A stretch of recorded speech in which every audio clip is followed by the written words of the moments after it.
one of the greatest soldiers ever. The man they called the greatest warrior of the 20th century. You don't mean Big Boss? That's right. We've been working feverishly to identify the genes responsible for his incredible combat skill. So far, we've discovered about 60 of the so-called soldier genes.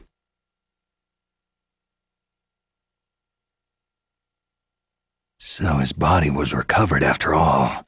Yes, and his cells have remained frozen in a cryochamber.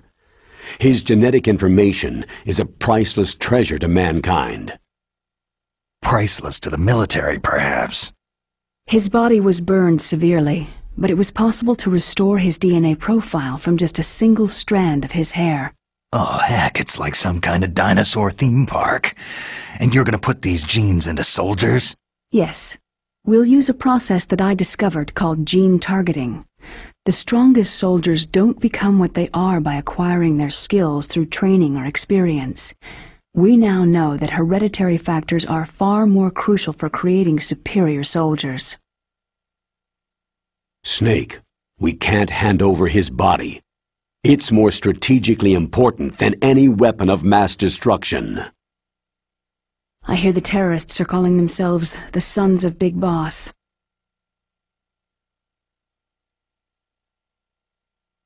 The Sons of Big Boss.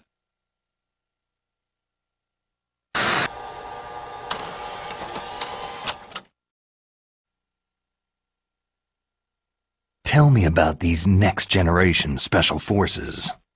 They started out as an anti-terrorist special ops unit, made up of former members of biochem units, technical escort units, and the nuclear emergency search team. Their purpose was to respond to threats involving next-generation weapons of mass destruction, including NBC weapons. Until they were added, that is. Who's they? These guys didn't start out as regular army. Looks like a pretty international group. Mercenaries? Yeah, and it gets worse. Most of them were from a merc agency that I think you're familiar with. They were part of Big Boss's private guard. And after Big Boss went down, the military just bought out all their contracts.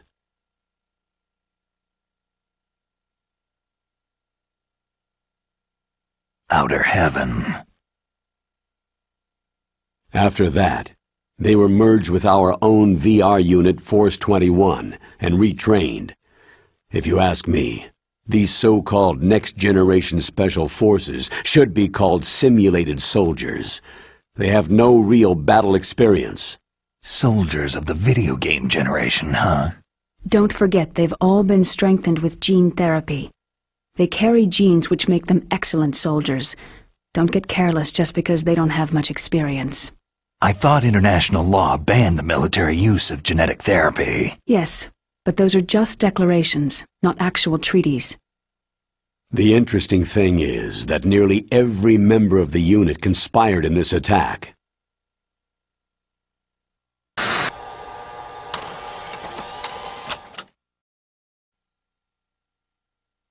How can an entire unit be subverted to rebellion?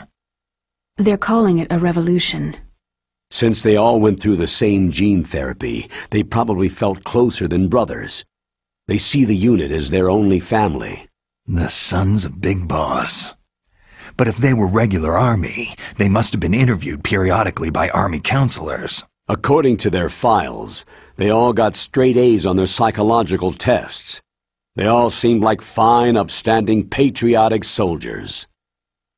But they all took part in the uprising? No.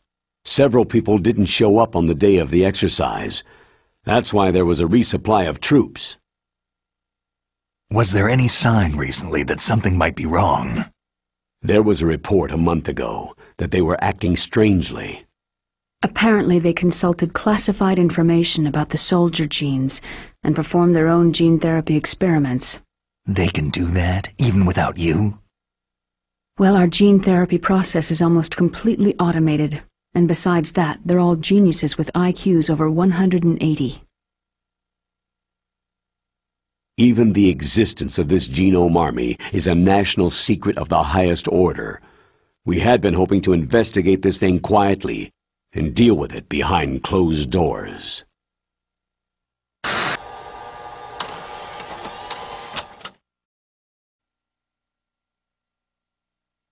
High-Tech Special Forces Unit Foxhound, your former unit, and one that I was the commander of. An elite group combining firepower and expertise. They're every bit as good as when I was commanding them. So they're still around. There are 6 members of Foxhound involved in this terrorist activity.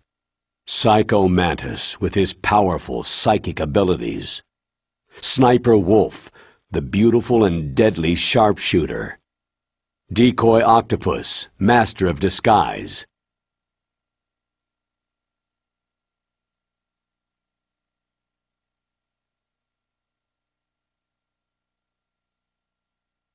Vulcan Raven, giant and shaman. And Revolver Ocelot, specialist in interrogation and a formidable gunfighter. Sounds like a bunch of cartoon characters. And finally, in charge of them, Foxhound Squad Leader, Liquid Snake. Liquid Snake? Yes. And you're the only person who can stand against him.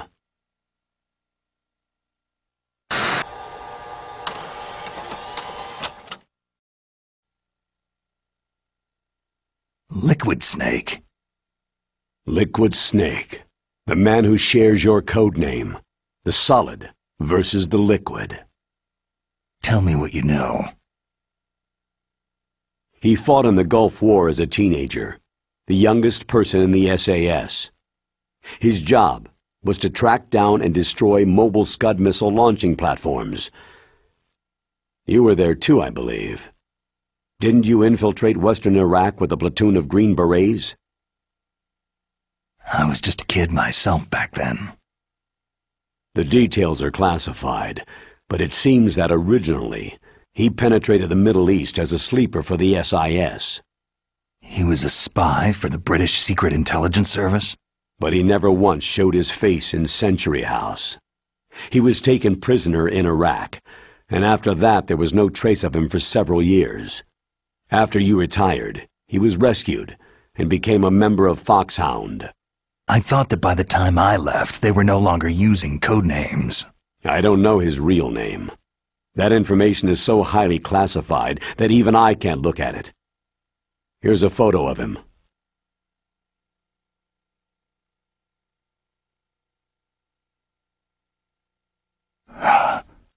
Pretty shocking, huh? His skin tone is different, but otherwise, you two are exact duplicates. I have a twin? I don't know the details, but it seems so. That's why we really need you for this mission. You're the only one who can beat him. Now that I've met you, I know. You've got something that he doesn't. Why don't I find that thought more comforting?